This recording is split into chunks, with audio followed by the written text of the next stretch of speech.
ว่าเอาเลยโอ้ยอ๋อแก้ไขความมาแก้มองกงแก้น้องกระสองแก้ไม้กระสองลบกันเป็นชีแก้น้องกระชีแก้ไม้กระชีลบกันเป็นที่หกเพราะจันทร์ข้างผ้าอายุสองขาให้ปิวเฮงสุดตัวนะฮะว่าจะได้หนังสือไปดีแล้วตัวบางถือพวกว่านี่เป็นนักบาสนักบาสศิลวัตร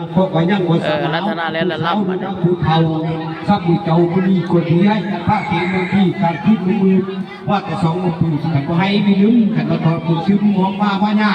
เขียนตัวดาวกันว่ามันไปมันก็คือตัวไทยตัวต่างมันต่าง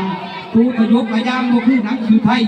โปรจักษ์ทะลุโปรจักษ์สละไอไม่หันอากาศว่าแต่พาดก็ให้มีหางเห็นกระดาษเป็นว่าคุณก็กำลังปั่นเองไว้พิจารณาเป็นผู้ที่ปั่นนี่ปั่นแห้งไปหรอกเปกระถาสงเคราะห์ปั่นแล่นตันทางเปบนน้อยบนกลางปั่นแล่นลงทุง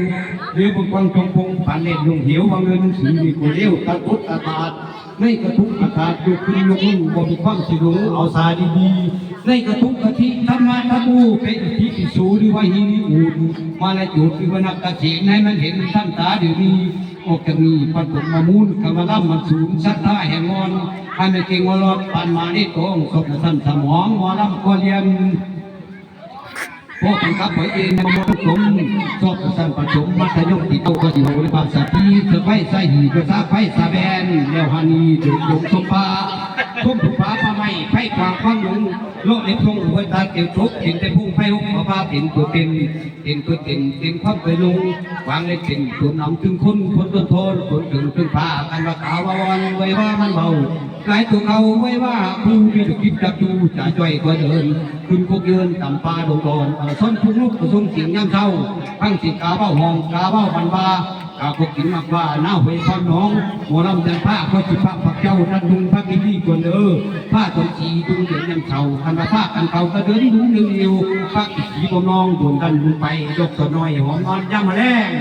โรคจับปลาแดงโรคออกไปเอาทุ่งปีพงพังเทนทงสมุทรกลมเส้นจับผูกผางเด็ดน้ำแขนนำวอลำจันผ้าเงาจะนำตาดังนิ่มไหล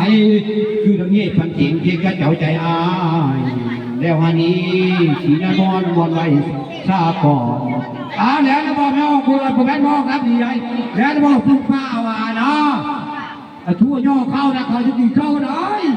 จันผ้าจะต้องพยาย่อเข้าเนื้อมันอยู่